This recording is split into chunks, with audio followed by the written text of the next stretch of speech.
எல்லாருக்கும் வணக்கம். இன்னைக்கு முத்துமதி சமையலில் வந்து கருவாடு செய்ய போகிறோம்.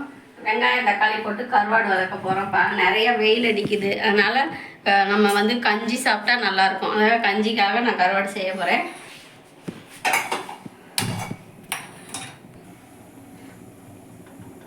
கருவாடு வதக்கிறதுக்கு தேவையான அளவு எண்ணெய் ஊற்றிருக்கிறேன்.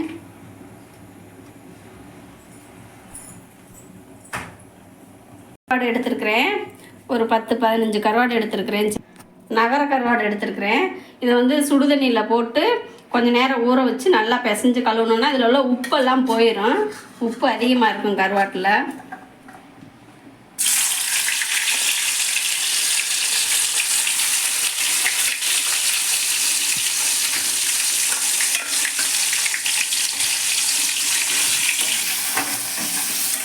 எண்ணெயில் போட்டு நம்ம கருவாடை லைட்டாக வறுத்து எடுத்துட்டு அதுக்கப்புறம் வெங்காயம் தக்காளி போட்டு வதக்கி இதை போட்டால் நல்லா டேஸ்ட்டாக இருக்கும்.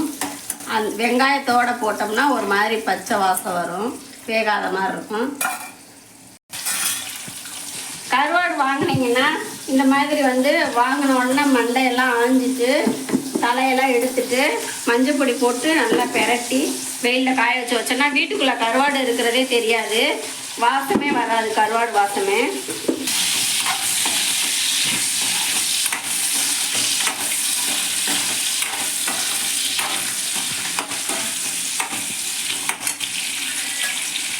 போதும், கருவாடு வெந்துருச்சு. கொஞ்சம் மறுபடியும் வேக வைப்போம். இந்த அளவுக்கு எடுத்தால் போதும். 3 பெரிய வெங்காயம் எடுத்துருக்கிறேன் நான். ஒரு தக்காளி, ஒரு 5-6 மிளகா, பச்சை மிளகா இதை போட்டு நல்லா வதக்கிடலாம். எண்ணெயிலே தான் நான் வெங்காயம் பச்சை மிளகா போட்டிருக்கிறேன், அதிலே செய்யலாம், அது நல்லா டேஸ்ட்டாக இருக்கும்.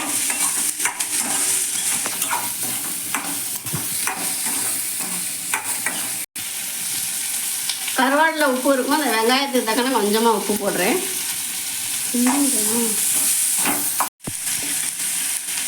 ஒரு தக்காளி நறுக்கி வச்சுருக்கேன், அதையும் போட்டுடலாம்.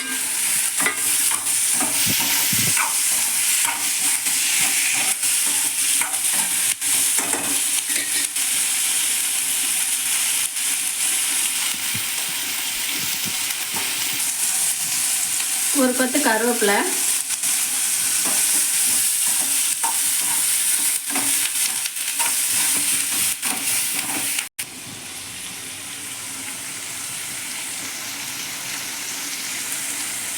ஒரு சிட்டிக்கை வந்து மஞ்சத்தூள் போட்டிருக்கிறேன்.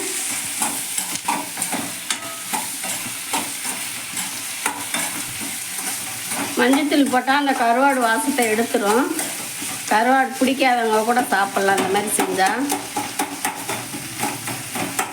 இப்போ வந்து நம்ம கருவாடை போட்டுடலாம். கருவாடை போட்டு ஒரு மூடி போட்டு நல்லா மூடி வச்சு வேகட்டும். நல்லா ஒரு 5 நிமிஷம் வேகணும். அந்த கருவாடில் வெங்காயம் தக்காளிலெல்லாம் படுற மாதிரி.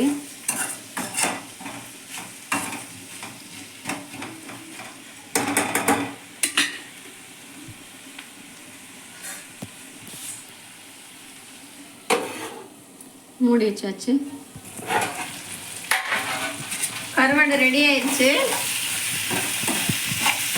லைட்டாக இப்போ மிளகாத்தூள் போடலாம். பச்சை மிளகாய் நிறையா போட்டிருக்கோம், அதில் லைட்டாக தான் போடணும்.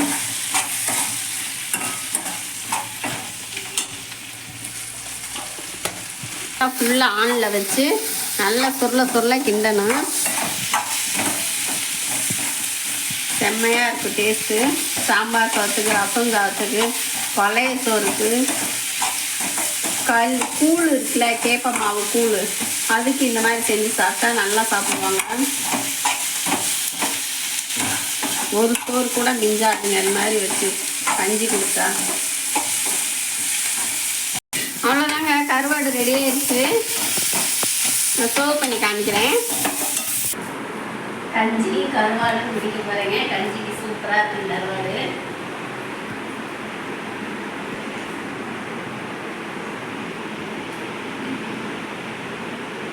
செம்மையாக இருக்குது. இதே மாதிரி நீங்கள் செஞ்சு சாப்பிடுங்க. வீடியோ பிடிச்சிருந்தா லைக் பண்ணுங்கள், ஷேர் பண்ணுங்கள், சப்ஸ்கிரைப் பண்ணுங்கள், பெல் பண்ணாலும். தேங்க்யூ.